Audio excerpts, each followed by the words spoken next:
Start video.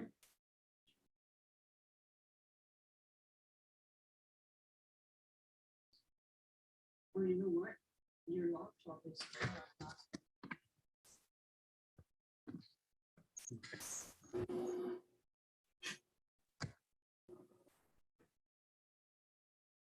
He's there, but I don't see him or hear him. Where's that line? We might have to close the door.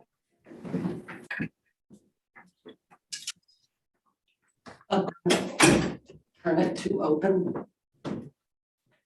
Thank you. Okay, Mr. O'Reilly, can you hear us? Hear you, yes, of course. Okay, we can hear you too. We Awesome. don't have video right now. Do you have your Okay. video? Let's see if we can get this.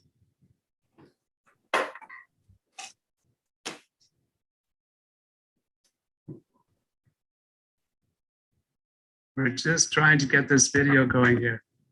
Sure. We just had this conversation with.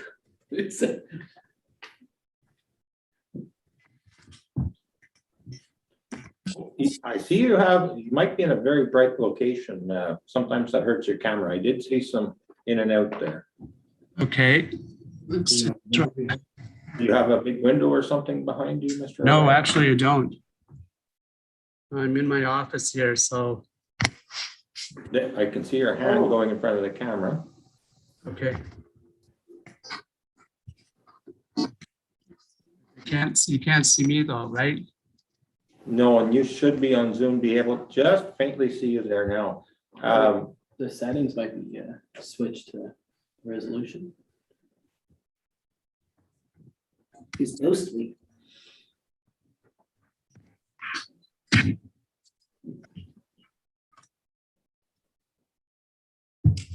Friday. I can see you folks very well and I can hear you as well, so. Okay, sounds good. If you want to continue on, we can go with the way it is there. Okay, sure, thank you. Well, welcome to the council meeting here. Mr.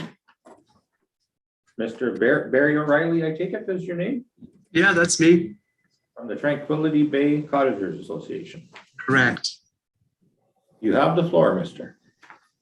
Well, what we're trying to accomplish is to gain access to our properties on Tranquility Bay. And as you know, we've had cottages in there for over 50 years. I personally have owned property there for over 30 years. Myself, I'm looking to retire there within the next number of months. And I've already had communications with one of the contractors up there to make my place nice and comfortable, you know, and looking forward to it as well. We continue to run into the same challenges that we've had for many years, and that's accessing our properties. I know I just reread the Eganville Leader August 14th edition, where Tranquility Bay, you know, could be out in the cold, basically, with the challenges that we're having. The blocks that have been put up at the First Nations that we just don't know from day to day, really, if we can access these properties. Tranquility Bay Drive itself, it starts at the top of the hill. As we all know, that's not doable in the wintertime. The solution that we do have, though, is to use the railway bed that runs west from Tranquility Bay Road out to Zaddo Road. There's a 1 kilometer stretch there that's nice and level, good visibility, easily accessible all year round. So, I mean, that in our opinion really presents the best opportunity for year-round uninterrupted access to our homes on Tranquility Bay. And we know that we will be able to upkeep that 1 kilometer stretch.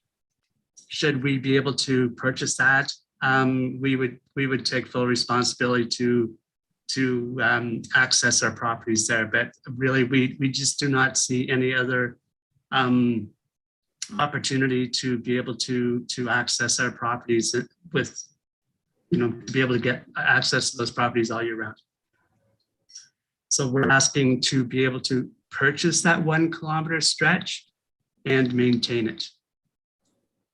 So Barry, hi, it's Jen. How are you? I'm well, thanks. How are you, Jennifer? Very well, thank you.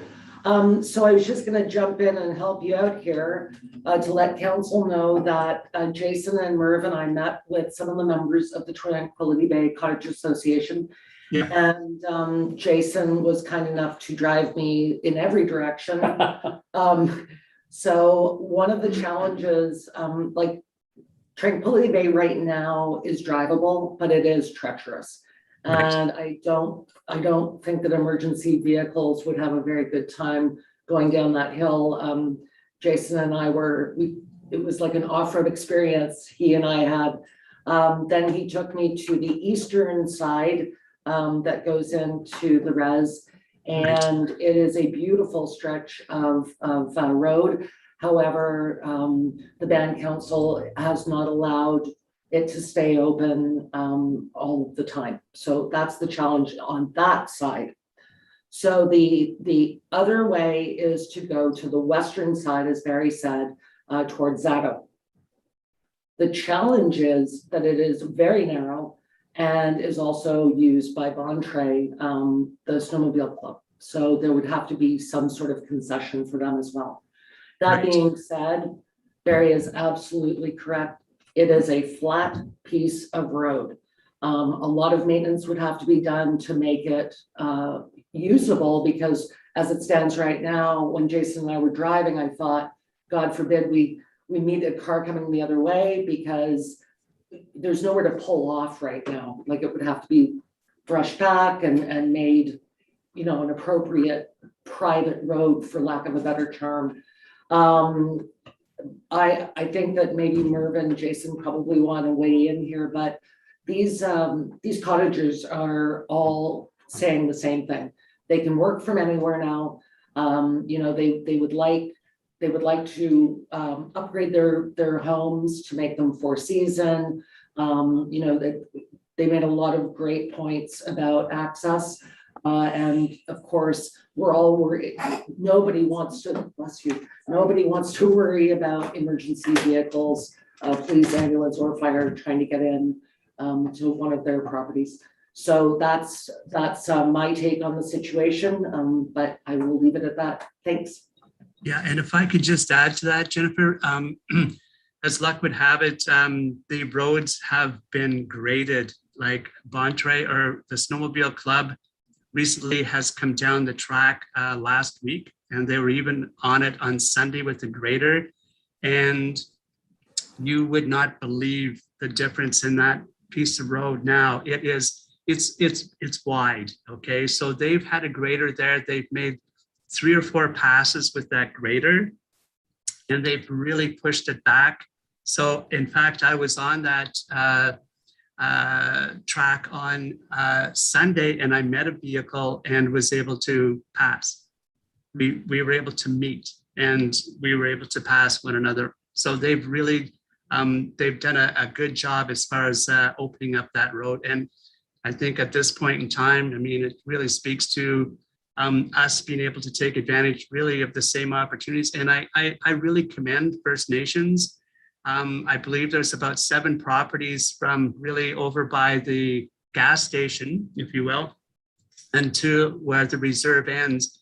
And they've taken advantage of their opportunity to access their properties there. As you know, it's a paved road with a center line going right up the middle. And you know what? This is 2021. And I mean, all we're looking to do is, and I'm a business owner, and I was fortunate enough to be able to work from May until, well, I still work from there at times, but I can work from my place, okay, just like anybody else. And I know there's a few other business people that are there right now, and they also work from their residence. So going forward, once again, really, we're just trying to take advantage of opportunities so we can access our properties and become, 4-season residents of Bonershire Valley.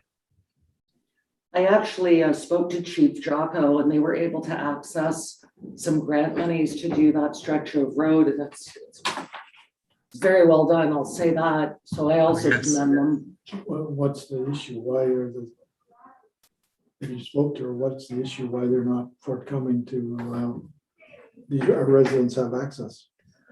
I didn't really, I want to be very careful here. Some of the members of the band council do not feel that it's appropriate for the residents to be accessing the reserve from there. So it's not all of the band council, but it was the majority of members. And just like at this table, when we vote on something, that's, The other thing that seems to be hiding in there also, it seems like the First Nations feel they own Tranquility Bay Road. yes, there's some confusion about that as well, which we have to Yeah. look into, yeah. Yes, apparently the cottage owners, the resident owners down there felt that they've got a registration or a claim against title with the previous owners for passage. And there seems to be some confusion over that. Mr. O'Reilly, do you know who the lawyer was that did that agreement a way back? It was Legree from Renfrew. I'm not really 100% sure. We purchased 14 acres, Merv. It runs right along that railroad track as well, going in towards Tranquility Bay. And Mr. Legree from Renfrew. But in answer to your question, who I really can't say for sure. Okay. Jason, maybe we should hear from you though. Last week I was up on the train tracks and I just did some measures. There is areas that are, 17, 18, 19 feet wide. But there is also some areas that are very narrow, 14 to 16 feet. Now that the Snowmobile Club has gone in and graded it, there's a good chance that, with the brush being back and all the dirt brought in, it probably would be very possible. They wash away in time, though, right? It's hard to say if we get some, some gravel put onto it. It's just more or less the old base itself, Cinders. right? Yeah. Yeah, because we were there, what, 3 weeks ago? Roughly, 4 weeks ago? yes. Yeah. Something like that. So do we own the track there, or who owns the track? Yes. Yeah, we own the track there. So the question is, do we want to sell it to the cottagers, but what do we do with the agreement with Bontrae? So that's a bit dicey. They would have to have an agreement with the Cottagers Association and yeah. So there are a couple of challenges with it, but in driving it, it's really the only reasonable. Go ahead, Trevor. What is roughly the width of railway that we own there? Like 100 foot what's- right away. 100 foot right away is what we own? Here's the other question, and I haven't been out that way in quite some time, Jason. What's the length from Zado to 1 kilometer? And approximately how deep is how high up is the original track in order to fill, to widen? So is there an approximate idea what they would need to bring it up to a standard where you would bring it wide enough for 2 vehicles plus a snowmobile or something like that? Most of the areas are flat. Mhm. There's, once you get down the tracks off of Zado, it does get deeper. So you are looking at an area like a depth of probably 6 to 7 feet on both sides. So that would have to be brought up and make it wide enough. Now, there are also maybe culverts, cross culverts in there to get rid of some of the water in some of those areas. So that would have to be looked at also. Make sure that the water can go from one side to the lake side to get rid of it. There's a few of those obstacles to look at too. Well, and that's something, they might have to look at is, bringing it up to a standard where vehicles could pass one another. And that's the thing. And if they can pass one another, like a lot of our roads have snowmobile trails down the side of them or have that, so maybe we can. And we do something have very- quite a few private roads where you know, if you do meet somebody, you're doing a pull-off onto a little tract of land. So, I mean, this isn't unheard of. And that's it, and I had got away with for years, I used to truck off the KMP Trail down behind Berryville Lodge. And it was the only route to get to a big chunk of ground where we logged with Shaw's on the upper side. And eventually now, I think in the last few years, because of meeting cottagers and stuff, and it was a situation that maybe if you want to look at, they went ahead and brought up the track to road specifications, and that's a near municipality that have done exactly the same thing. I know they have just brought it up that where the tractor trailers can meet with cars. Right. And at one time we had just a single pull off, you know, in between the length of a couple kilometers. So usually would make a car back up because the loaded truck was a little tough sometimes, but you know, they have done it down there at Greater Madawaska, so they've run into the same situation.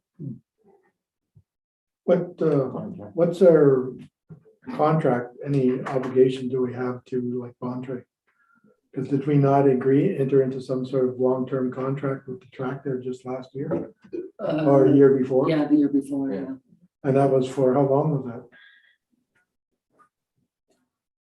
Because I know there's a big issue, because if you close that, then they had a hard enough time just routing the snowmobile trail around. Yeah, because it stops. No, well, yeah, Well, it's- around, instead of going through that part of the road, they have to go up Bontrae and then across through the pinery and then back up the backside of the reserve, so, and through the swamp. So now we have to look at what because now you're gonna bring them all the way back almost to Huffman Road, if you're saying that they can't go on it, or But what sort of contract? Like, because we allocated a certain amount of time for that, did we not?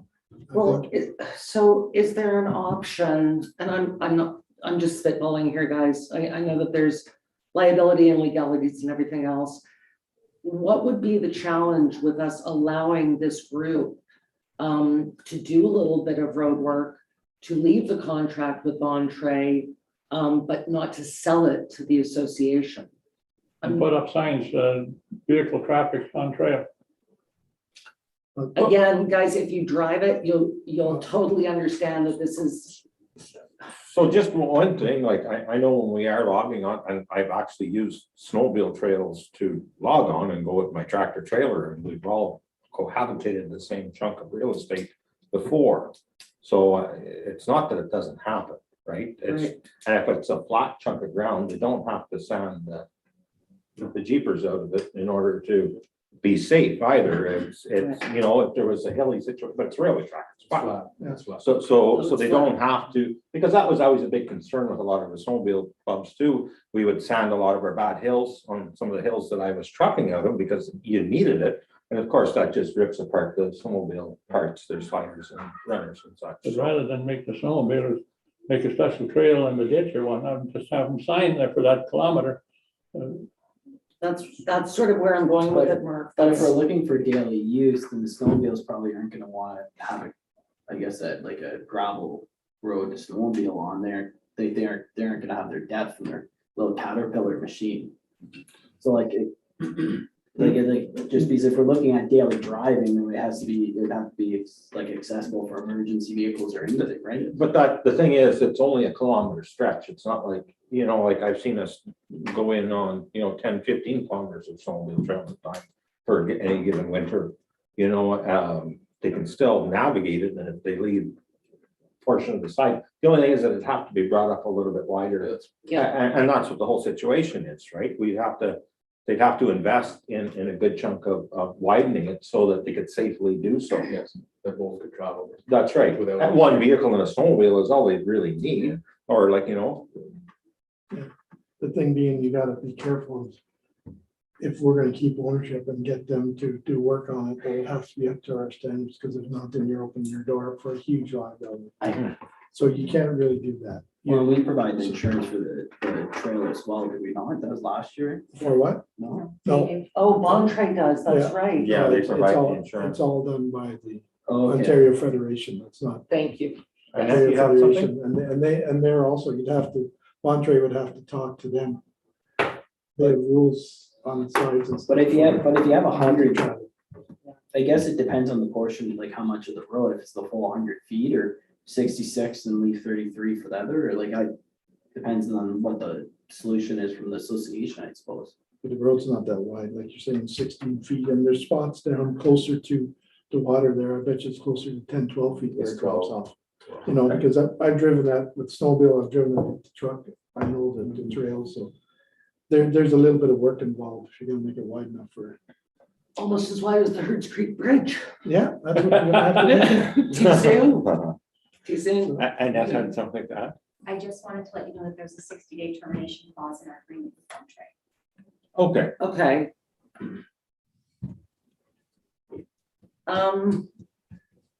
Jason, give us your advice. What do you think? Well, I think we should get in contact with Entree to see how wide they would need Okay, to have both being able to travel there all together. Because you know what happens with snowmobiles, they get a little carried away and they'll do more than their 50 kilometers an hour. Right, because it's flat, it's. So- That's a straight stretch. Yeah. so here's another question. In the upcoming future, do we have any road work coming up around where we have to get rid of some fill? Because we do own that 100-foot allowance, right? yes, Like, is there any stuff in the next while where we have fill going out or, you know? You're using lots of both roads. Well, the thing is, we're using, I know, but there's sometimes when we do excavation, when we have to get rid of it. Would it be a project we're starting to, you know, a place for us to use it as basically a dump for a good fill sometime? Oh, for sure, for sure. And with the addition of that, you know, it might not happen overnight. But it would be, you know, something we can kind of work in the mix where hopefully everybody can coincide. and I think that's the challenge right now, right? I would love it if Bontre would say, yes, we'll share the road. I think that would be the best case scenario. And if the cottage association was willing to work with Bontre for maintenance, fill, what have you, then I think that that's probably the best solution going forward. But it sounds to me like this is something council is, Yeah. we will allow it, but we need to do some work with Bontre. Yes, Well, it's us or the association does the work with Bontre, because if they're looking at acquiring it, then I guess they'd want to present a proposal from the association and with an agreement with the Bontre. but because the agreement right now is with us, I think it behooves us to be the starting point, right? The contract isn't with Tranquility Bay Cottage Association, it's with us. So I think maybe we send you and Annette back with some homework. And I forgot Gary was still with us. I'm still here, Jennifer. He's been so quiet. Well, I'm listening and I'm really getting a good feeling that this is going to work. And when we talk about sharing the roads, there's I believe a 2-kilometer stretch near Killaloo where it is shared. There's over by the water treatment plant. There's a section there where the snowmobiles run right alongside the road that they use in there as well. So as far as sharing, yeah, that's very doable, I think. Okay, Actually, that widening goes down to the Bonser Valley border because it's known as Water Street.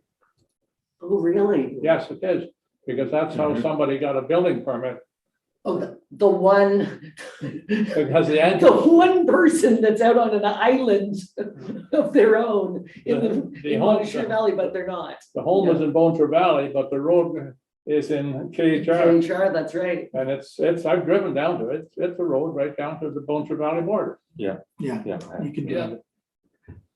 All right, But well, there's Barry, no sand and stuff on leave the this road, with so- us. And thanks for joining us today. Oh, sorry. It's been my pleasure. No problem, eh? And I'd You like had your to, hijack meeting last I'm time and I have one sorry. today, eh? Oh, no. It really worked out very well for this delegation, for a few of us to actually drive it right now, you know, so that and meet with the association or members of it to find their woes. And, you know, I think that I think it's probably the best solution. So we'll leave that with you. We'll leave that with you. So, Jennifer, one last question before I leave your meeting. As you know, I've got some pretty excited members of the association that's really probably, they set their watches this afternoon for this meeting. And I think they also have their watches set for me to get back to them and discuss the outcome. What can I tell them, that we've sort of found out from this meeting? I think that you can tell them that council and our road super believe that this is probably doable, but that we need to contact Bontre and talk to them about a share the road idea, and we will get back to you. I suspect Monterey has got an arrangement with the ATV club as well. Yes. Yes, they do. Yeah. Yeah. So to summarize, we have the oars in the water, if that makes sense. Thank you. Thank you so much. And I know you know what this really means to us, and like we're over the top excited about getting this all lined up so we can. I mean, I'm looking at retiring in less than 6 months, and one of the things that I look at doing is living in Bonaire Valley and on Tranquility Bay, and this is pretty exciting. So thank you so much for all your help on behalf of all of us here on Tranquility Bay as well. Thank you.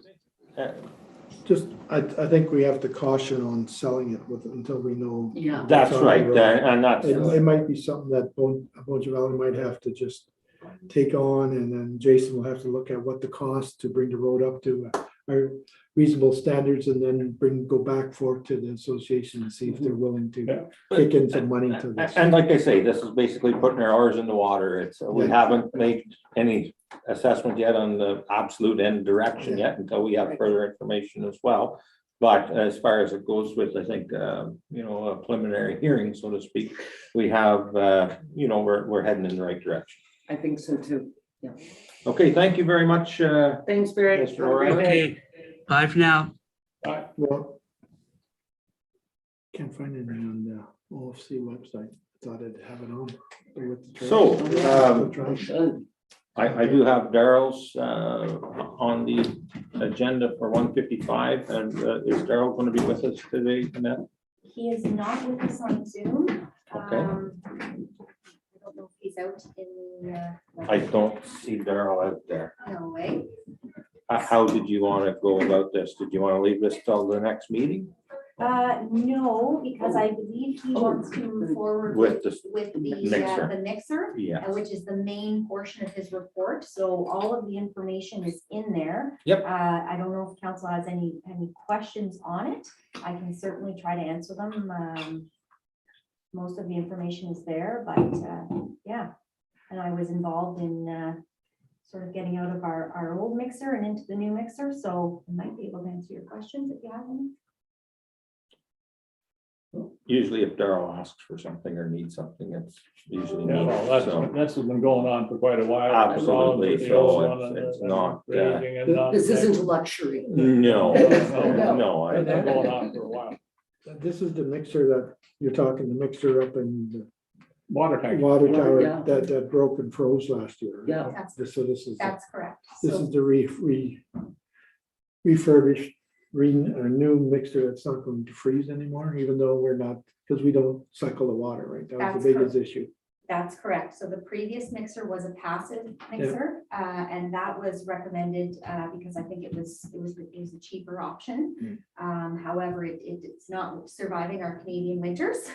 So okay, we did negotiate with that. So we have some money in reserves to purchase the new mixer, which is going to be an active mixer. So has been looked at with our engineers and with Daryl and with Andrew. So yeah, I fully support moving forward with the purchase if council supports it this evening. Absolutely. sure. Can I get somebody to just say everything is good here?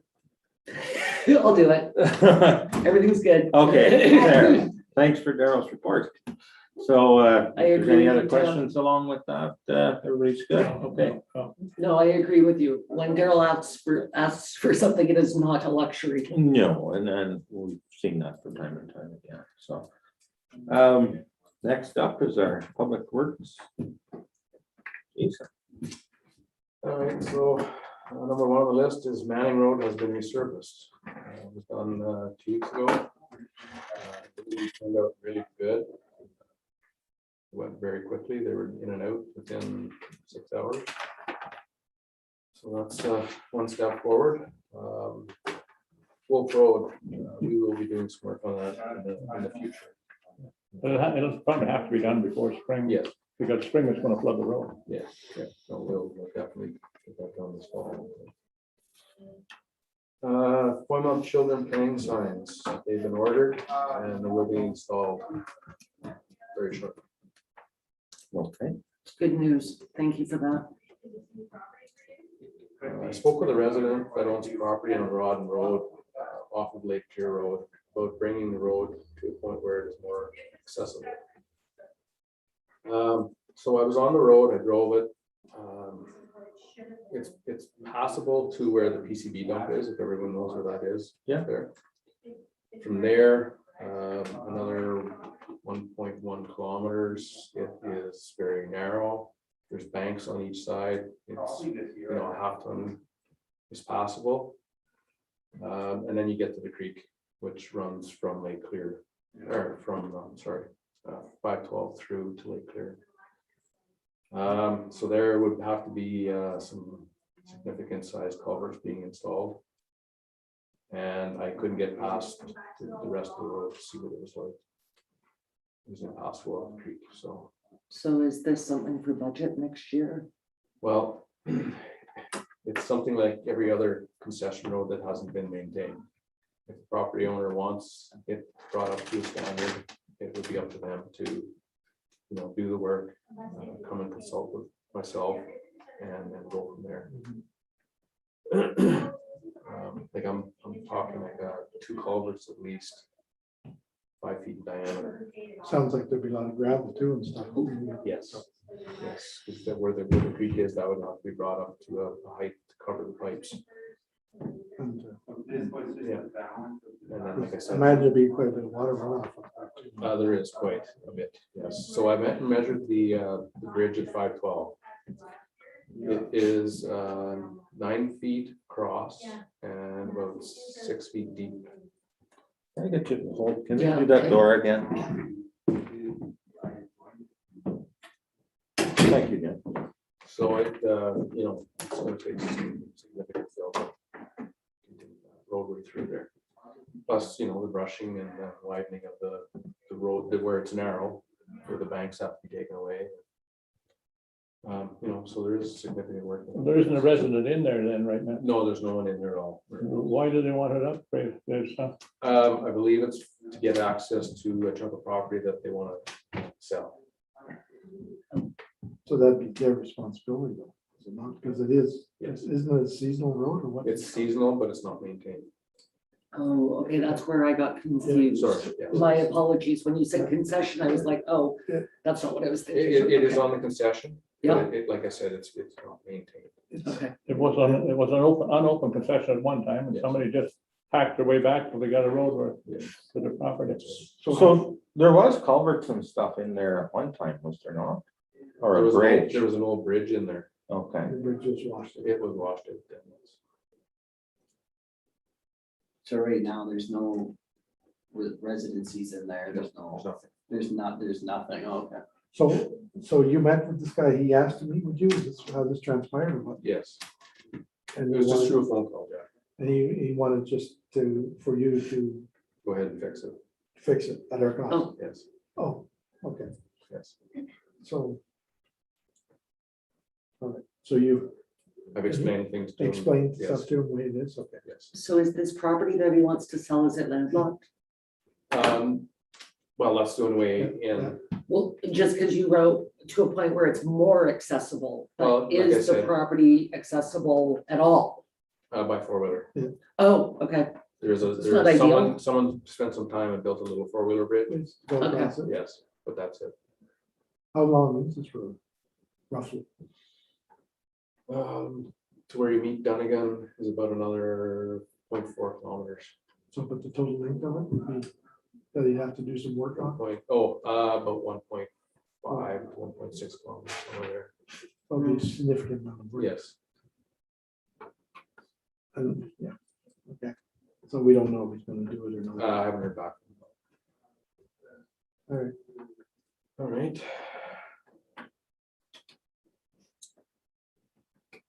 The train tracks on Gorman Road, where they meet Gorman Road, sorry, there is a wooden structure on the train tracks. It is in the top portion of the ties are in bad shape. I met with person from the ATV club and a person from the snowmobile club to talk to see what can be done. It would be a maintenance issue, so it would fall more on the township because we own the tracks. But I believe the representatives would possibly help out if 2 culverts were put in. Take the ties out and put a culverts in, and then it's done, right? Everything is straightforward. Culverts instead of a bridge was a novel idea. Too soon? I haven't been down and looked at it, but I would think that probably the Two wooden culverts? ties lie on top of the steel structure, so they have to cut it out. Actually, it's all wooden work. Oh, it's all wood, it's all wood. Yeah, so your ties are in the bank. Okay. And then you've got runners going across. And the runners are wood. They're all wood, Oh, shit, it's worse than I thought. 18-inch Mhm. ties. Yep. And they're about this far apart. Yeah. The crossers, Yeah, I and then know. you've got your other ones on I know. top, They which hit and are, they go, tup, tup, tup. which are 10 by 10s. So. Yeah. To build another bridge, you're looking at engineering. No. So I know the Throw college it, is throw just. it, throw it, throw a tie, Yeah. culvert in it. So I'm still waiting to get back from the representatives to see what their plans are. Sure, they're gonna talk to you about this. I'm calling you now. What size of culverts have to go in there? You're looking at 2 4-footers, 20 feet long. We're very cheeky today. So that price is about $4,300 plus tax. You think there's that much water coming down there? They're in Springboro, yes. Yeah, there is. There's Yeah. about- And that's the thing with a culvert, you don't go for the dry season, you gotta go for the rainy one or the worst case scenario, right? So. And then 4,300 for the both of them, or Yes. Yeah, plus then the install. then us install? Would that be us That's what install? I would think so. Yeah. And for the removal, then we just pull it out with the machine. Yes. And then is this fall item? Well, we'd have to budget for it on our side, so it'll probably be next spring. Okay. It's still possible right now. It's Okay. just, Survive another spring without, hopefully. Survive another hunting season? well, I think so. Right? I think so. We went and looked at it, and it's just, the ties that are in the dirt on the ends where they're rotted out a little bit. So it's, Creosote's holding together. yes, it is. That's always the. Anyway. Well, I was gonna say, thank you, Jason, because I've been after that for a few years. Not that way. Our winter sand tender has been completed, and there's a surplus of sand that will remain in the contractor's stockpile to be used next year for next year under this year's price. Okay. Good job. So I'd like,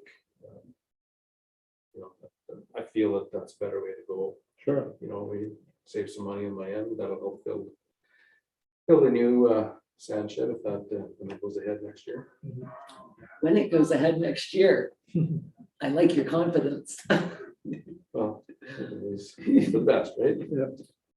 After collecting the speed data on Augsburg Road, the OPP have been notified of the issues and are spontaneously patrolling this issue on Augsburg. There was significant speeding. And it's I don't feel the stop signs are going to help the issue with the speeding, because you can't put a stop sign to stop people from speeding. looked it up under book 5, under traffic signs, traffic regulation signs, and there's that issue, plus it's under the 350 vehicles per day or per hour. Well, I thought that was the best solution. That's a shame. Because it is very built up in there. There are a lot of kids. We weren't able to achieve active transportation lanes because we didn't have a grant for them. So there were a lot of, and the speeding's crazy. I was down there last week, I guess. It's substantial. I mean, we just talked, as we were going into this meeting, that speeding is pervasive all over. I felt like I lived on the 401 over the long weekend, but Augsburg it's substantial. So I hope the OPP are doing it more than just, once in a blue moon, and taking into consideration the Friday afternoons, the Sunday afternoons, or Monday of long weekend. I hope that they're taking that into consideration, because much like Foymount, there are a lot of kids that live down that road. So. Well, I hope to say that, I hope that it will continue, but my take on Boncher Lodge Road, that sign, pedestrian sign, they have slowed down. Well, watch, I've got a complaint tonight, but. No, it seems people have slowed down and taken caution, because there's always somebody walking or somebody with small children in a carriage or a stroller. And I think that it is registered that. Somebody on a little tricycle. Yeah. So Jason, maybe, I don't know how council feels, but maybe the children playing signs for Augsburg as well. I mean. It seems to work. That's all that I'm saying. I Well, haven't seen anybody going by and. Well, and I tend to agree with you on the the reason that they asked for them in Foymount was for exactly this reason, right? They're not gonna put stop signs at every single, or crosswalks or whatever, but just to let people know that there are kids playing. The thing is, to the stop sign, it's going to slow the people down in that 30 feet before the stop sign and 30 feet thereafter. But then, like even on my road on Horseshoe, it's almost like it's a speedway there. No matter what happens, and I'm gonna say this right across the board, as soon as we fix a road, people think it's a racetrack because they're not hitting the potholes. And we're always on that situation where I don't like speed bumps, because We know you're feeling on speed bumps. the thing is, we might as well leave the potholes there if we're gonna put speed bumps in. It's a lot cheaper alternative, but the problem is the outcome, is always the same when we fix a road. And I don't know how to get common sense into people, and that's all it really takes, right? You see a bunch of houses, when people speed out in the middle of nowhere where there's nobody doing whatever, you have to worry about yourself and some animals. I'm not too concerned on that, but when you see houses and kids, you can assume it. I wish more people would use their heads and let off that pedal a little bit. I don't know how we can ever get that into their lifestyle or that change, but It just seems worse now. In the I last, don't disagree with you. A pothole is just a concave speed bump. well, in the last 2 years, I've seen increase. I don't know with what's going on in the world today has changed people's habits behind the wheel, but I've really noticed a lot more speeding everywhere. And I'm sure our police detachment, because could vouch for this, even Highway 41, how many stunt driving charges have been laid this summer on 41 highway. It was never heard of before, but this last couple of years, I don't know what's going on with people, but Well, I said to James, when we were at county council a couple of weeks ago, I said to James Rose, I didn't realize that North Algonquin Wilberforce changed the speed limit on Let Cemetery to 120. Yeah. I was driving, my dad's car broke down, and I was literally driving on Let Cemetery on a Sunday at supper time. I was doing 100 and people were passing me like I was standing still. But isn't yeah, it- you were 20 kilometers an hour over the speed limit there. Thank you. I was doing 85.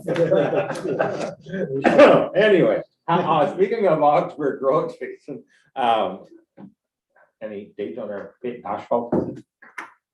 They have a finish date of September 17th. So I've been in contact with the contractor to see if they're still on schedule.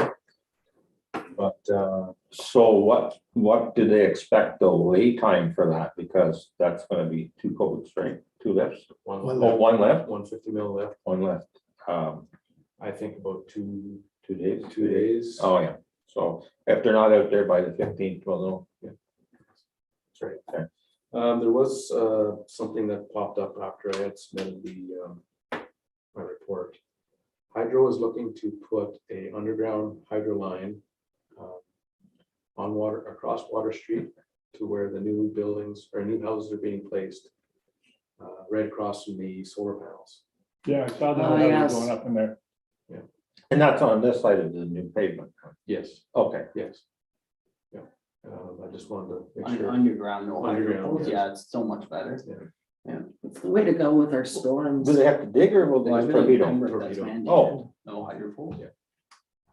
Really in Pembroke? Yeah. I did not know that. And before Jason goes, should we talk about Mr. Flat and the road allowance? Sure. Just because we did get further information. Jason, were you speaking with Mr. Flood at all? I know I was not. Oh, you weren't, okay. Okay, so we'll just go with, do you see any issue with this?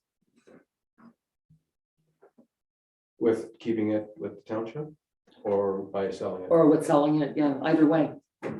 So I've been getting complaints on the sale, Mhm. so I'm definitely gonna have to go into discussion with that at the time. Oh, okay, Yes, there was a letter came. yeah, And for more than one resident I have. Yeah. So. Yeah. We might have to put that on hold.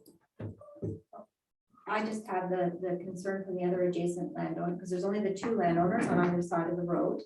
The one property on the other side of Mr. Flet's is owned by a corporation. Mhm. So their corporation took a vote.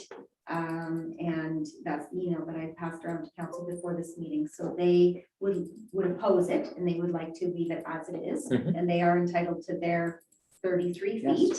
The only other concern that I would raise for council's consideration is the fact that this road allowance does provide, and I realize it's not being used as public access right now. It's not like it's open. It's just like it's a bunch of trees. You wouldn't know it's there unless you knew it was there, but it does provide public access to the lake, to the water, should that ever be of interest to council. So that's something that, definitely should be taken into consideration from a planning perspective if you're gonna close it, you are closing a possible future public access to the water. So those are the 2 things that would be a concern. So the adjacent property owners oppose it. That doesn't mean that council has to say no, and also it could possibly provide public access to the water if it's ever chosen to be open, whether it's a road, a walkway, a ATV trail. If you close that, you are closing public access to there. And I believe on the municipal act, now it's not a public access yet, but if it were public access, you would have to grant them a different access point, right? Yes.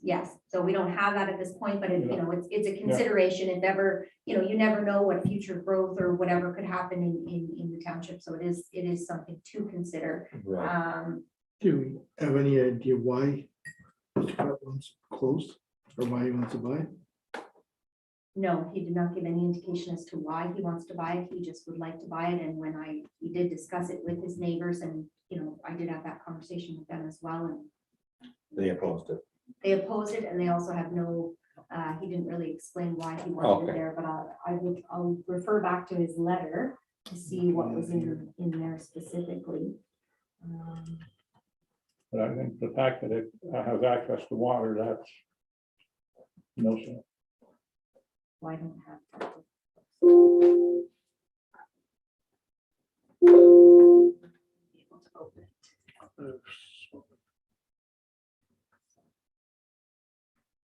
I can't open it. on- No, and Mr. Fudge has full use of it the way it normally is right now. So it's really not gonna impact his usage of that chunk of property at this point in time, is it?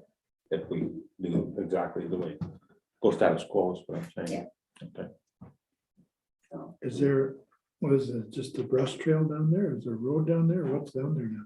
Just on the concession one. It's just, it's a closed concession though? There's no trail, no nothing on No. No, it's hopeless. it? I'm just trying to,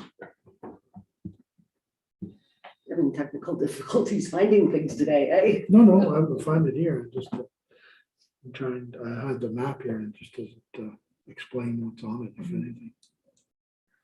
Okay. It just says he wants to buy it.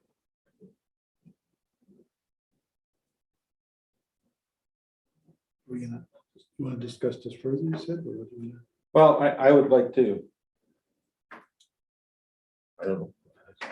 See on the reasons why it was, but if it's gonna close us off to public access to our lake in the future, I think it's a no sale on my part either.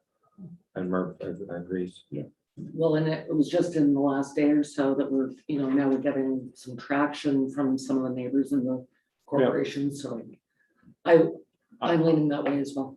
So I think that's pretty much the answer to it. Yeah. Okay, we don't have to go any further on to it whatsoever. Thank you, everybody. Just when Annette gets it Yeah, up, I have right? it here. sorry. I was looking at it right here. So just direction to get back from the council's. That's right. denies. Yes, thanks. Thank you. Mr. Chair, should we have Jason as well for the draft Wyland Shore letter? I did send it to Jason as well as on the council, but I redrafted it today and I don't know, did you have a chance to look at it? I did, yes. Okay. Sure, if we want to talk on that, that'd be fine. I agree with Annette's letter. Did you send it or was the second one? Yeah. It's draft. No, I didn't, that's what I assumed. Okay. Yeah, I didn't, until we got council approved, I didn't want to forward it No. to, Because the first draft was vastly different than this draft. well, when she Yes. sent me the first draft, I said, doesn't work that way. Okay, Because that's not our property, it's not our road, it's not, right. from there on, it's not owned by the township, township has nothing to do with it. I'm good with the second draft. Yeah. I think we let him respond and see where he wants to go. Everybody okay with that? Yeah. Perfect. Direction for Annette, and anything else for Jason today? One other thing that came up, sorry about that. No problem, Jason. Wetland Road, there was an issue came through about speeding on Wetland Road earlier in the spring. On that one? Yep. Yes. That's a dead end. Right, yes. And it's very rough right now. The spring gets us smooth. Yeah. Okay, Anyway, we put the speed down sign up for 7 days. The average speed was 52.2 kilometers an hour. It's an 80-kilometer road. yeah, 30 kilometers or 20 kilometers. per hour. Yeah, there was a maximum speed of 106, and there was only 1 or 2. That wasn't me, by the way. So the total average on the road for 7 days was 390 vehicles. Which, So was this complaint about more or less an individual, or was it traffic in general? well, because it's traffic in general, they feel that there was an issue because there's, like on every road, Yeah. there's more children. But our stats show that Yeah. it's not an issue, right? So, The other complaint that I got about Wetland was that people were speeding and the dust was flying up. So maybe it made it seem maybe, a little Maybe. faster when you've got the puffs of, maybe. that's the complaint I got, that people were basically racing down Wetland and the dust was everywhere. The chip road, they haven't been close to the edge. That's only. Yeah, because it's definitely it's a certain shaded road. Yeah. That's, Yeah, okay. No, I just thought I could bring that up. Okay. Anything else for Jason? And Jason, do you have anything else? No, sorry. Okay. I'm gonna ask for a 5-minute break from that. bless you.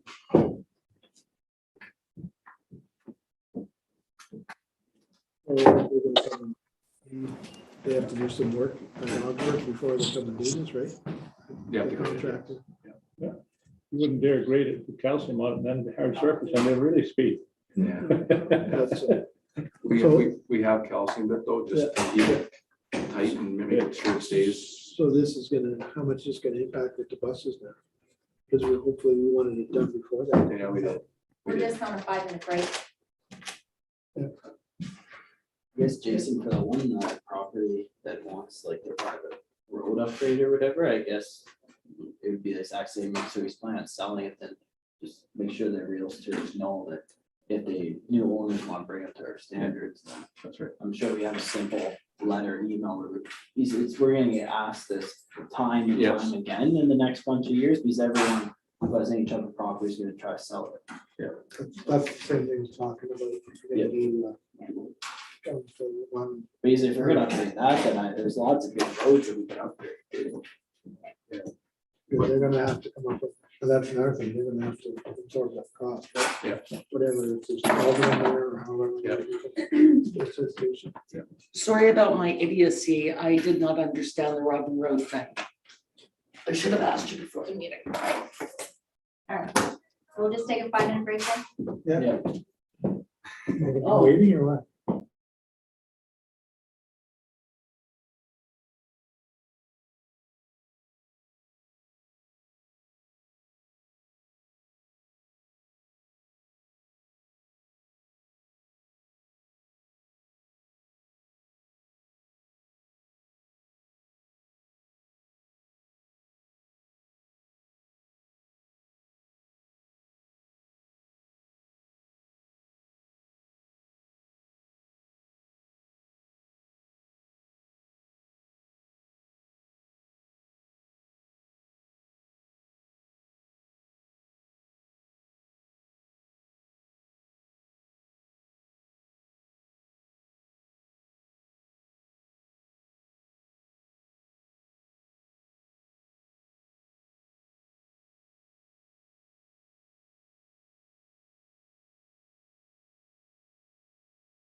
warmed up. Okay, Okay, we're gonna call Fire Chief, Mr. Dave Murphy.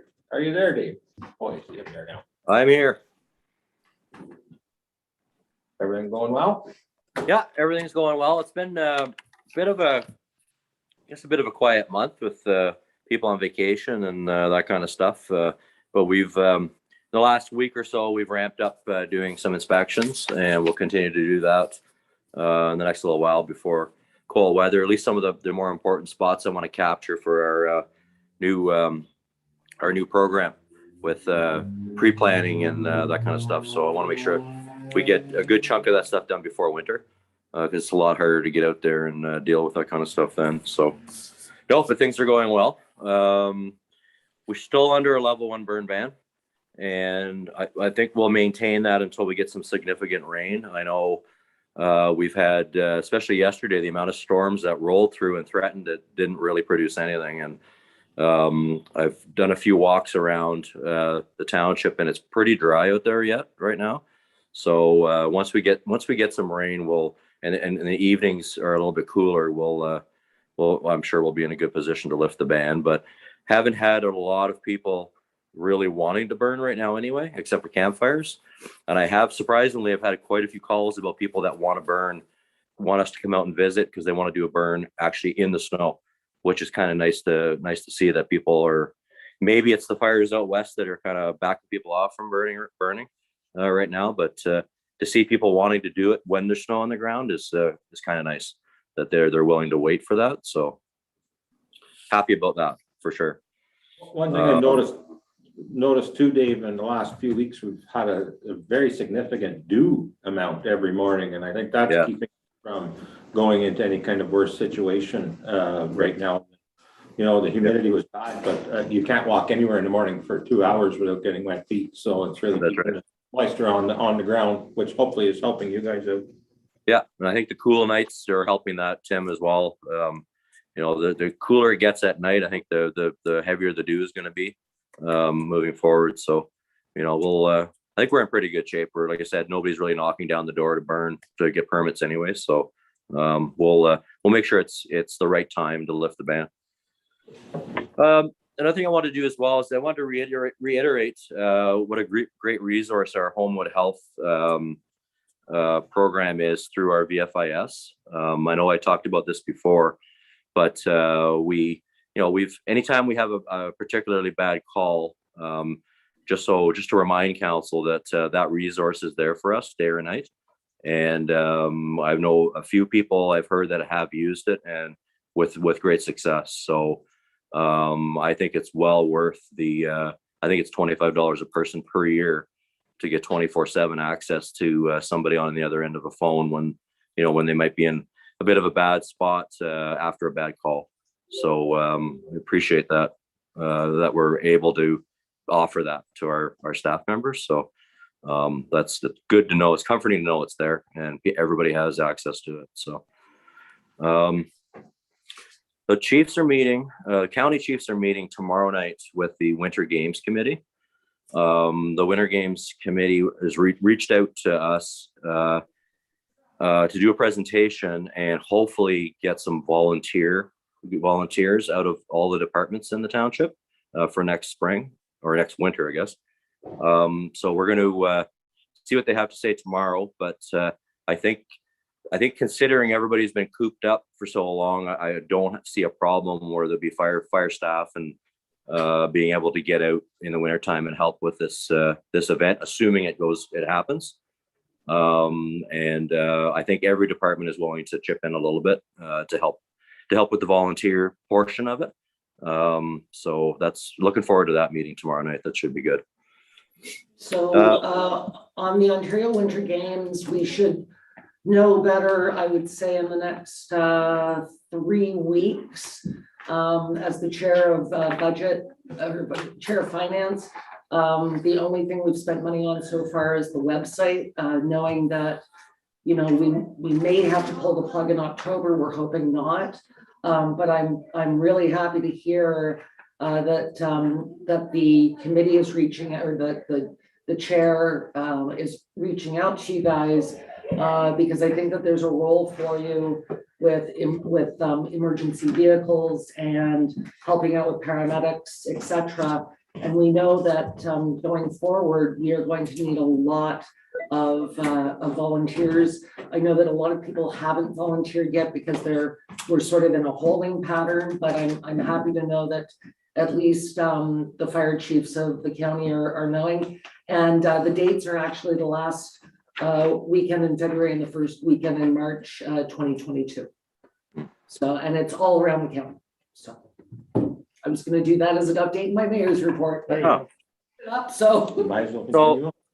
And I think it gives each municipality some really good exposure. And, just to put ourselves out there as committing to help with the process and making sure everything goes smoothly, because it is a big deal for the county. So any help I think we can give, is good. So, so the last thing I had for this month, the contractor is still not returned yet with the estimate for a new building or the extras for the renovation over and above the actual structure. I know the new building is going to take some time. I'll reach out to him and see maybe for next council meeting that we could have the building, the estimate for what we had talked about before, the HVAC, the plumbing, the electrical, all that kind of stuff for the proposed renovation. And then I'll see if I can get an ETA on the new building estimate moving forward. So we can do that. Is there any chance that you could have that for the second meeting in September? I know that you're not on that docket, but maybe we should bring you in just for that if he's got it. Yeah, I'll reach out to him this afternoon and see, get a timeline as to when he can get that to me. And then for sure, if he can speed it up a bit and make it happen, then definitely we can bring that to the second meeting in September. Sounds good. Okay, anything else for Dave? Well, thanks, Dave. Hopefully Thank you. have eventful next few weeks. Thank you. Okay. Take care.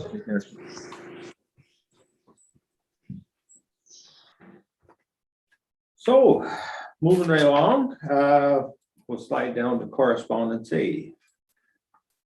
Does anyone have anything to say on correspondence A? I do. Okay. I don't know whether it's A or B. Oh, no, sorry, not A. Okay. Gotta have- I don't know whether on A or B, the tax outreach program that they're talking about there, I thought maybe it'd be a good idea to put that in our newsletter as That's well. B, yes. Yeah. I just wanted to touch a little bit on A. that Yeah, go ahead there. The passing of the amendment for the Boncher River Management Plan. So there was quite a bit of work done on that. It's great to see that it got finalized. So hopefully that should help with some of the spring flooding that we experienced in the last couple of years between 2017 and 2019. Basically what the whole amendment is we've taken the drawdown of Round Lake back to the way it was prior to the implementation of the plan. So that basically makes Round Lake what it was designed for. It's a holding of water so Golden Lake can remove some of the water prior to letting all the water come downstream in the spring. So we saw some good results this year from it. I know we didn't have a lot of snow, but realistically, a freshet that lasts 3 to 5 weeks lasted a week this year. Okay. So, because we can hold the water around Lake and let the water flow through the system. So hopefully going forward, this helps with reducing some of the flooding that our residents were seeing on both Round Lake and Golden Lake. So have they started letting some taking some logs out now then? It starts today, actually. I was gonna say, I knew we were right in the Yeah, ballpark. when it was Right happening. after Labor Day, they start to draw down around Lake, and then after Thanksgiving, the Golden Lake starts to draw down. Okay. So we try to get the systems down prior to freeze up, right? So, Yeah. You certainly have a bunch of happy property owners around the lake. well, yeah. Yeah. it should- Let's hope it yeah. works out. Yeah, well, if you look at the 66 years of, Yeah. that's what this was based on, Yeah. 66 years prior. The number of times Golden Lake and Round Lake went over were like, maybe 10, 14 years. I don't know the exact numbers. Yeah. But from with the new plan, Golden Lake was over every year except for one. Once upon a time when I was a Isn't that whipper, amazing? once upon a time when I was a whippersnapper, it didn't work that way. Yeah, yeah, Well, so it should definitely have I that. think on behalf of all of us and our ratepayers, we have to send a shout out to Mayor TJ and to John Yakubuski for, you know, being bulldogs in this process and ensuring that it got passed. But Jack, I want to thank you because when I was the warden and you stepped in and I didn't have a lot of time on my hands, so I want to thank you for being Yeah. a champion of this for our table, Yeah. especially in 2019. Yeah. That was, it's a really big deal and, you know, it's great that we're a team, and sometimes we have to fill in for each other, but I needed your expertise as well, so thank you for that. Putting me at that table, I would have been like, I don't know, Yeah. so, I mean, I know obviously, but you're Yeah. obviously the expert, so. So anyways, it's good to see that's got finalized and that things will be moving forward and, you know. And then we don't have to do it every year. Well, then a lot of the testing and stuff is, you know, done. And, you know, of course, it's gonna be some Doesn't want to open any. monitoring and stuff going on. I've It's read not it. gonna impact, Right. which is good. Thanks for that, Jack. For sure. Anybody else have anything on correspondence A? Oh, okay, correspondence B, and I believe, Murph, you had something to. Well, I just had I don't know whether it's A or B, and It it is- won't let me open any of them now, but. It is correspondence B5. It's a community volunteer income tax program that Merv is suggesting that we Support. put, and that we put in the newsletter. Because it really is an excellent program. Yeah, and help some of the seniors out, yes. Yeah, and definitely something we should forward to we're calling it the Echo Center now. Yes, okay, the Echo Center, formerly Senior Center. But because I think that they would probably benefit from Yeah, it. maybe let the residents know and other people know. Absolutely. The only thing I hadn't in B was the concern about overnight camping in McCray Park. God, yes. I brought this to, although some of the members knew, I brought this to the ACBG meeting last week. And Mark very kindly went out and just put some temporary no overnight camping signs.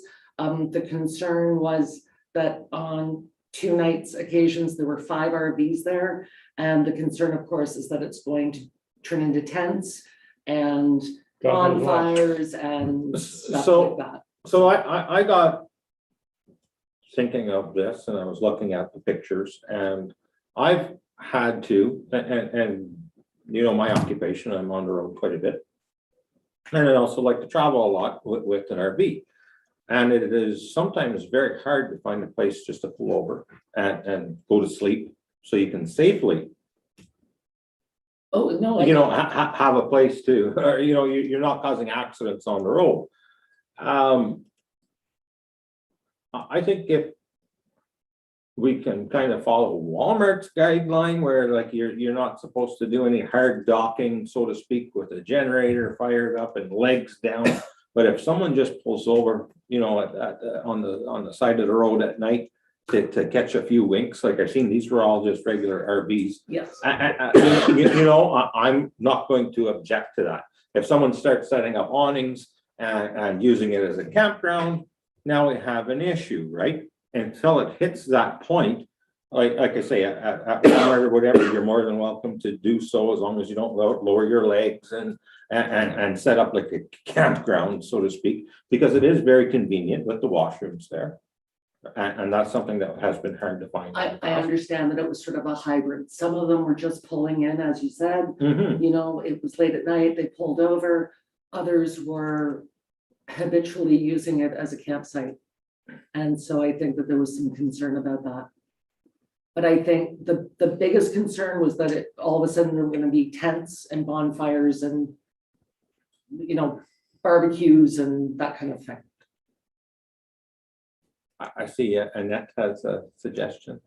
I just have a Input. question for consideration for the committee, just looking for staff direction.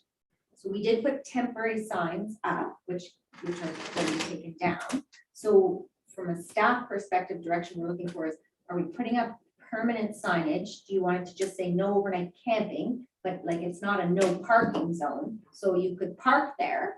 like no overnight camping, and that would be up to us to enforce what. Camping is. would be. And that's the thing, because if they're overnight parking, right, I'm not against that, because that's technically what some of these people are doing. We have an RV dumping station right down the road, there's bathrooms right there. Exactly. And they see a place that's very low traffic for the most part, and it's a good place to get a few hours sleep before heading out down the road again. I have zero objection to people doing that. And it was more the spin-off than the RVs that were there. So like I say, if they're not, if the legs aren't down, they're basically parking. Right, and without no awning set up, as I'm looking for council to have any input. I have no obligation with that, but like I say, if they have awnings out and stuff, well, then that's camping. Turn into a campground. That's right, well, it's not a campground, but for someone to use it as a parking spot, I have zero problem with that. Yeah, so I just, because the temporary signs will be gone here shortly, and it's gonna be winter, and I think the situation's gonna resolve itself shortly. Yep. But in the spring, I can bring it back in the spring, but if council wants to give direction now, then we could have, if you want us to order signs and have them installed in the spring, I just need direction for what type of signage, or do we want signage, or what do we want to do? Councilor Patrick? I was just gonna say, like, for staff direction, I would say on a later date, just bring on what would make the most sense for signage, or what it should say or anything. But like when I first saw it and I saw the vehicles parked there overnight, it made me think of where in the township, or where in, say, in the jurisdiction to RV dumping station, you have dog park for them to stop at, you have your washrooms, you have the nice McCrae's Park. So where can they actually drive to and park legally? We don't have a Walmart. I guess we have Foodland they could pull to, but the thing is really when you look at it now, it's like I wouldn't want to see people rolling out like a big smoker or like having a big party and stuff like that. Like I'd love to see more people there, obviously, but we don't want to have camp tents all set up and everything. You don't want a tent city. But like as it stands right now, like when I saw any of the pictures and stuff, like it was a vehicle, it's there, and I honestly, I'm happy someone's using it. I'm happy someone didn't drive an extra like 30 minutes and get an accident if they didn't have anywhere to go. So like how I looked at it as a resting station, this is the first time since we've been on council that this has come up. So going into next year, I would say, let's see if it's something that carries forward, but let's listen to staff and see what other municipalities are doing for signs, because I'm sure this isn't the only parking lot, anything that. But Like that's how I looked at it. Like if people are just pulling up, and as Tim said, if an awning's on the ground and you don't have a big keg beer going or anything of that nature, then like that's how I look at it. If people are parking, is any place to rest. That's why we put the RV dumping station in and various other reasons. But I think it's a logical spot. It makes sense. But I think Tim makes a very good distinction. Are they parking or are they camping? Because there is no rule about no overnight parking at McCrae Park. And I've seen that, and even throughout the municipality, and in Eganville, I know where there's people that park big trucks on municipal property overnight. They park them there because you're right across from the old St. James, Yeah. right? So you I've need seen a certain. multiple ones there. Absolutely, Yeah. and you need a place, for them to do so. And for a traveler traveling through with washrooms and such as handy as they are, you've hit the gold mine there, right? Because you've got all the amenities. You don't have to, use your own facilities that you probably just dump down the road at a dumping station and fill in the back. It's there. It's always convenient to have. And the bathroom part is very hard for somebody at a parking spot. We don't have, other than Irving's, a 24-hour truck stop, right? With a place to actually go in and use a washroom in these days. It's always a really good key thing to have. So, Do we ever see anybody parking or parking overnight at the tourist parking lot, tourist food parking lot? Personally, I don't see them there. No, I don't see them there. Like I say, and I can see why they would choose a place like that to pull over and park, because it is quiet, very quiet. And Nice, pretty. absolutely. Okay, so the committee felt the same way that the residents did, that they just didn't want to see a trickle down Turn effect into a recreation. No, and if of we. it turning into a campground. If we see it come into the point where it is a campground, I think we'll have to take action then. But if people are still using their heads and treating it as such, they're not littering and destroying the place, that's always a concern too, is if, what are they leaving behind? And if they are not, I don't see any big concern for someone to leave some overnight parking. So, Bring forward a recommendation from Kevin or Yeah, I recommend like on some type of signage, whatever. signage, wording, something simple, and be it installed this year, but I'd say going into next year, like this year, it's a tail end of it. And this is the first time we've had complaints about it, and Oh, the other thing I was supposed to bring up was the National Day for Truth and Reconciliation holiday from the County of Renfrew, if we want to support that.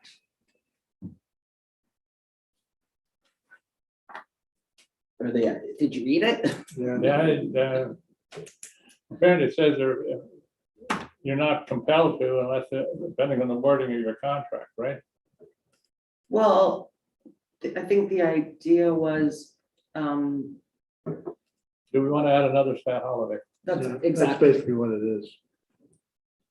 because they specifically say statutory holiday, and then there were some exceptions. Yes. and that, was there a staff recommendation?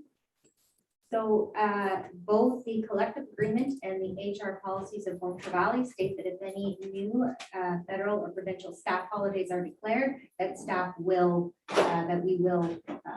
Okay. honor them. Yes. Okay. So the decision was made by a previous council. You can review that decision, but at this moment, unless you want to review that decision, that is decision that was previously made. So what do we think? And we can't really get out of it with the collective agreement because we just renewed it. So you would only really be able to change the decision for the rest of the staff. Interesting. Thoughts, feelings, concerns? Because it's a statutory holiday, it's not like remembrance, it's not like Remembrance Day, It is. Remembrance Day, it's say a moment of silence when everyone's. But it used to be a stat. Mm-hmm, It is like Remembrance Day. mm-hmm, However, our policies, so it's just the way our policy is worded, mm-hmm. that we have, that the previous council agreed to recognize any new or additional staff holidays as holidays for full-time staff and part-time staff. So that is the decision at this point in the current policy, and same with the collective agreement has the exact same wording. So even though if we didn't have that wording in our policy or that wording in our agreement, then we could treat it exactly like Remembrance Day, and we could still be open and we could still work and we could let staff go off to ceremonies if we so agreed to do that. However, because it's in our collective agreement and because it is in our HR policies, we do have to respect that. So at this time, So how, or what would we have to do to change policy on that? I could bring a new policy, which would have to be passed by bylaw at the next meeting. But that would only be for non-union staff. So you then would be giving your union staff a holiday that your non-union staff don't receive. And you'd have to take it up on their next Yeah, negotiation. That's, yes. Now, So how is this holiday gonna be sold out there in the rest so of the non-public world? This is gonna be basically the same as, because it's all new, right? it's gonna be the same as Remembrance Day. So Okay, all so- federal organizations like Canada Post, banks, stuff like that will be closed. Okay, As far as municipalities, every single one in Renfrew County, because we all have the same policy and the same wording, will be closed at this moment, other than I think there's a couple of like long-term care and paramedics through the county, maybe are not, it's not included in their agreements. And there was one other, I think Arm Prior is in collective, they're in negotiations right now. So, everything's sort of up for grabs at the moment. But other than that, across the board, all of the municipalities have the same policy. And when we discussed it at our CIO meeting last Friday, none of them are making the change. They will all be closed. So we will be, if we choose not to, we will be one of very few in Renfrew County. I can't speak for the province. I don't know. yeah. So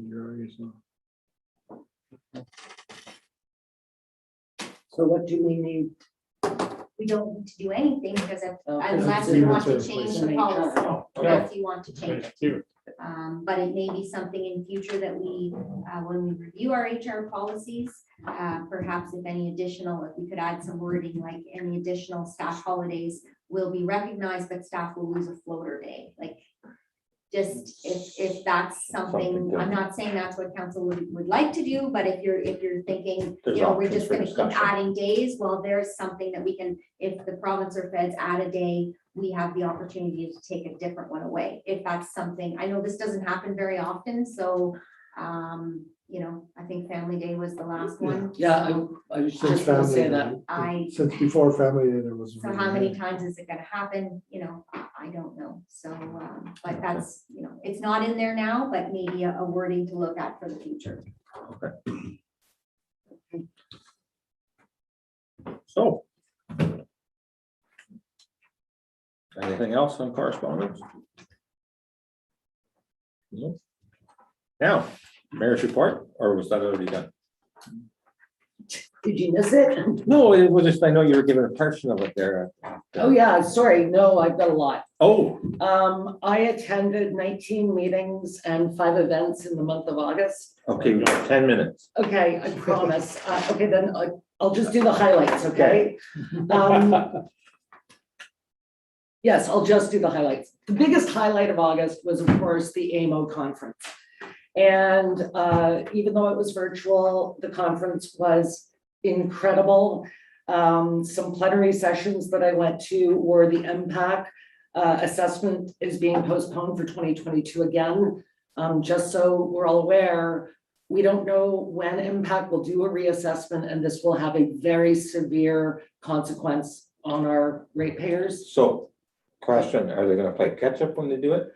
This is a question that could not be answered. Annette asked it and I asked it. Okay. We think it will be 2019, but they could not give us an answer.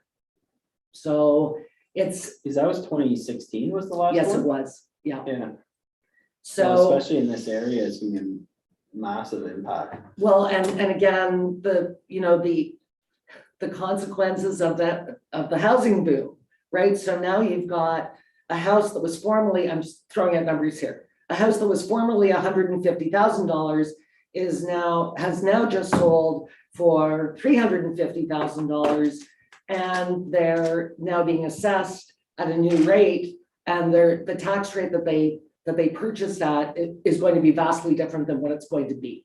So stay tuned, but it was a very interesting plenary. They did note that there were 15% more building permits in 2020 than the year before, and they were already at 18% for 2021. And that's the assessment that they're going on right now. So we built our garage, and as you know, MPAC showed up and they reassessed, and we now have a new tax bill. So that's the assessment that they're doing right now, but no reassessments on properties. I went to something on innovative housing solutions. I will be honest, that's more of I believe a county thing than a Montshire Valley thing. It was interesting. I don't know if you all heard, Renfrew County won the PJ Marshall Award for Renfrew County VTAC, which is incredible. And Mary Lee Fullerton was here for the opening of the renovation on the county admin building. And she got out of the car and she was so excited. She congratulated all of us on such a major accomplishment and something that can be rolled out all over the province of Ontario. I know I'm running out of time. Broadband in Ontario, we know, I know that the announcement was made. I will just tell you right now, the maps for our area, and I know that there was a misnomer in that press release that it was Eganville. It is actually, they just used Eganville as the village center, but the maps are proprietary for the time being. But I think that our residents are going to be very happy with new service coming. Of course, I went to all the ministers' forums. Skilled trades is a problem. Somebody asked a question about daylight savings time, and I made a note because I thought that was really funny. I went to an interactive session with 4 broadband providers, BAI, Bell, Rock, and Rogers. It was very interesting. Took down some phone numbers that we will probably need in the future. Did plenary on insurance premiums. Cyber insurance is an enormous big deal, and that is using. I know. Did you see it? I saw it too. So stay tuned for that because AMO just sent out a blast about cyber insurance. I went to a women's leadership forum. It was very raw and honest. Did the keynote speakers, of course, COVID and the effect on all aspects of life was probably the major notes. I told you at our special meeting that I went to a cannabis plenary and that all the issues that we were hearing from FOIMA are also the issues that were in this presentation. I think the couple of big things. I know that you all heard that OPA 31 was unanimously voted in by County Council. This is fantastic news, and in the next week, I think we'll be past the 20-day appeal period, and that will mean that we can redo our zoning bylaw, which is fantastic news. And I understand that Annette has asked Bruce Howard that we be first on the list because we've been waiting so patiently. And I'll be very interested to see how that goes because I know that there's quite a few cleanups. The biggest thing that came out of AMO, and it's so exciting, we had 3 incredible delegations.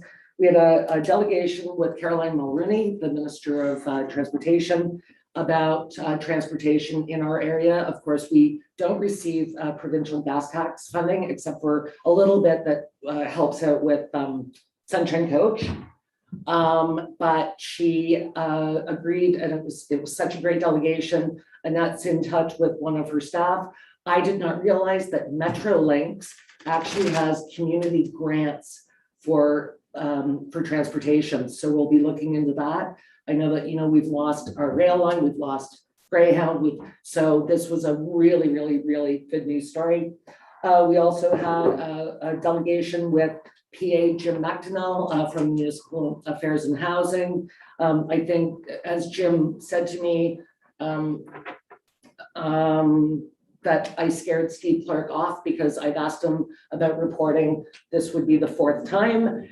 And so he promised that by the end of the year, they would have a report to us telling us which reports are not necessary anymore. And it was pretty funny because, I said, I'm afraid that some of these reports go on the shelf and they never get seen again. And he said, or the basement.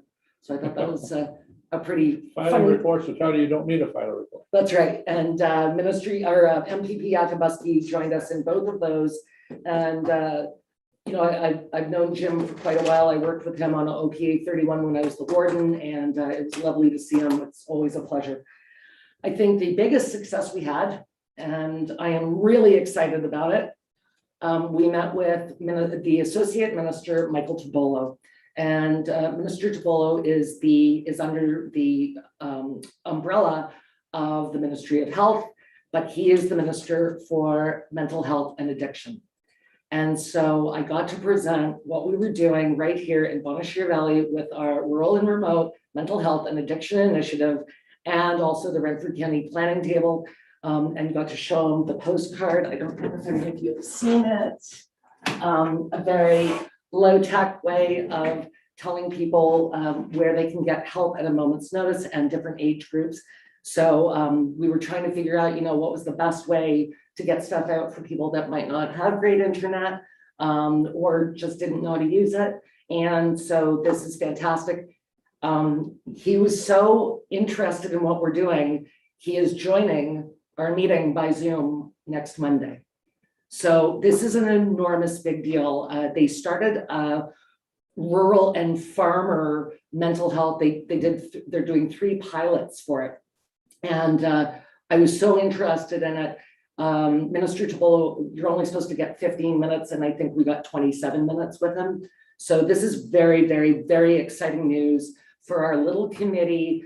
And this grassroots movement that came out of nothing and has grown into something so great. And I sincerely hope that we can get some funding to do some more outreach and more mental health and addiction help in the county of Renfrew and in Bonachir Valley. But it was really exciting. And when I said, I couldn't believe it when he offered to come. And when I sent the email out to our committee, they were like, how did that happen? So it's great to put Renfrew County on. I'm not the best thing to put Renfrew County on the map for, but we know that we have some serious mental health and addiction issues. And going forward after the pandemic, it is the belief, of course, that it's going to be much, much worse.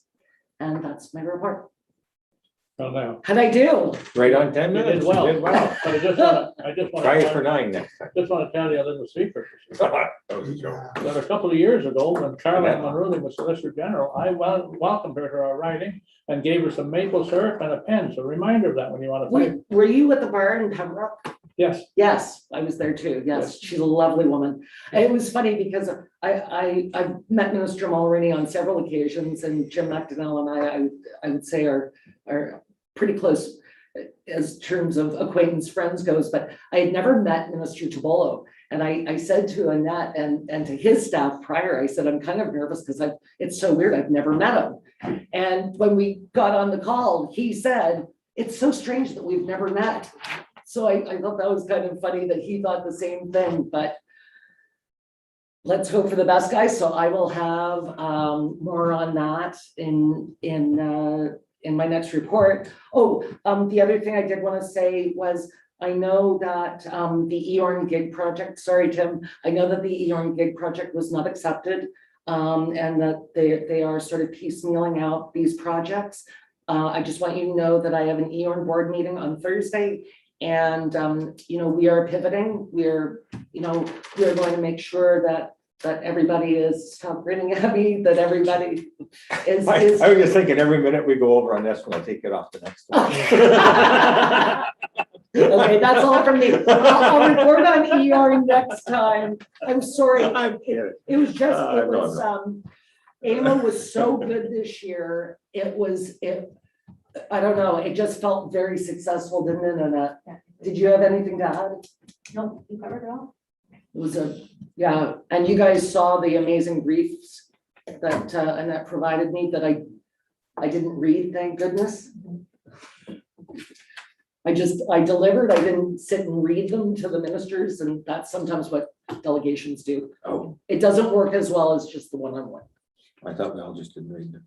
No, of course I. Okay. Well, that's fine. Anyway, moving on to the, I'm good, thank You're you. good, okay. Did anybody have any questions? we already answered. No, I just want to see how you're going to decrease bureaucracy with more bureaucracy. That's the best comment I've heard all year. What do you mean? Oh, with Jim sending a, Yeah.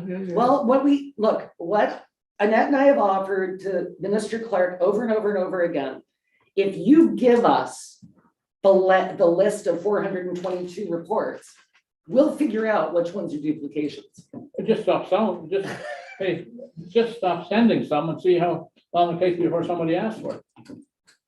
I don't want to take up a long time. When I took over Pickering, security was timekeepers. They had overtime people, they had to record them in and record them out. And I said, hey, that's not our job. Well, general form, oh, you've got the department head being, no, we need this.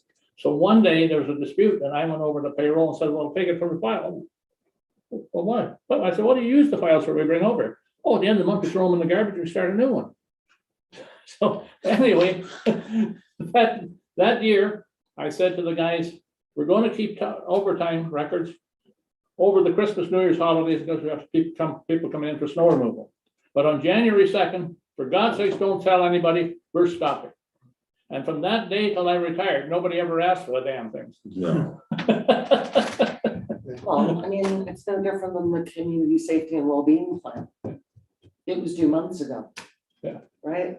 There are just some things, and I get what you're saying, Murph, but how many times have we asked for this? Publicly? Yeah. At the ministers' forum? Probably 4. I think 4. Yeah.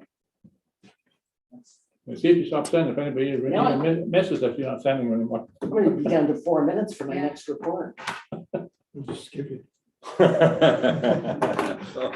Okay, we're gonna go on to the EGC update, and as I've learned a few minutes ago, that the drawdown is starting today and on Round Lake. And anything else to add, Jack? What's going on? What's happening? Well, we're just cleaning up our maintenance that we have, and we finally got the material needed to finalize our tail race project. So that'll hopefully be done within the next month. We're trying to clean up some odds and ends that were outstanding over the last little while.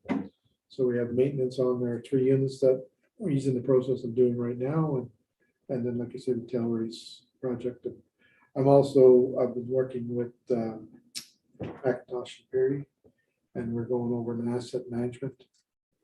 So what we're looking at is over the last 5-6 years, I've been giving them the big target items that we did, so that we can put that into our asset management, like the sluice gate, the cost of that, tail raise gates, cost of automation, all that's gonna be budgeted in, so he has a better understanding of what the asset is worth, so. And he's hoping, should get them most of that stuff by the end of this week, and he's planning on getting something to us, I think, by the end of the month, is that right? Something like that, so. Then we'll have because we don't have nothing in place right now for that, so it'd be nice to have something, gives us to be able to project what we have to do and what we shouldn't do over the next little while, keep their asset as it is. Perfect. We're still making dollars. Still making, Yeah. still that last generating, check Was good. still generating. And I know it's a little too early for projections, but if we have any rain at all, does this next month look on target with last year at this time? We're gonna be a little low this last month, because don't forget, we're a month behind. That's right. Yeah, so we're gonna be a little low in August, but It was a little dry. August was dry, and so, but we're still above our budgeted for the year. So if we have normal drawdown like we did last year, we'll be in good shape.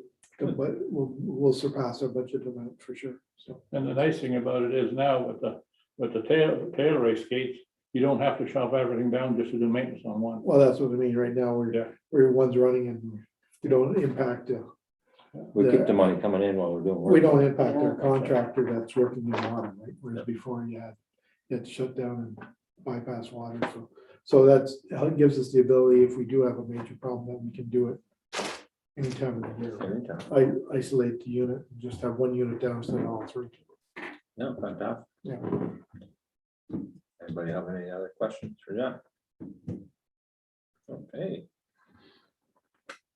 And we touched on number 3 And number and 4, number 4 And number 5 and number number 6. 6. Look how efficient you were. Oh, I'm telling you. Yeah, I just gained 5 minutes for my next video. So. Come on, guys, you had to hear about AMO, like that's Yeah, you had a good, it sounded like you had a great time. it was Great amazing. conference. I mean, you miss the interaction with people, but we got to see every plenary, like you just go back and you watch them, like it's really good. Perfect. So, our next meeting date is, I should have that here somewhere, but September 21st. 21st. Oh, the day after the federal election. Or like I say, first day bird season, I might not be here. I'm so dying to ask. Bird season, Perfect. perfect, yeah. Perfect, all right, and so September 21st at 1:30 here in the chambers. And I see there's no media. So we're going to go into closed session. Go ahead there, Annette. Sorry, I forgot there was a third item that came up for a planning tribunal. If we can add that to our other 2 closed sessions, it's still the same section. It's still Okay. negotiation, so. Sure. So we're gonna add one extra into the closed session, Please, so we can do that. thank you. And anything else to add before I ask Annette to take us off our live YouTube stream? You should get us into close before she takes us out. Okay. Can I get someone to? Sure. Jen? Yeah. Or going to close?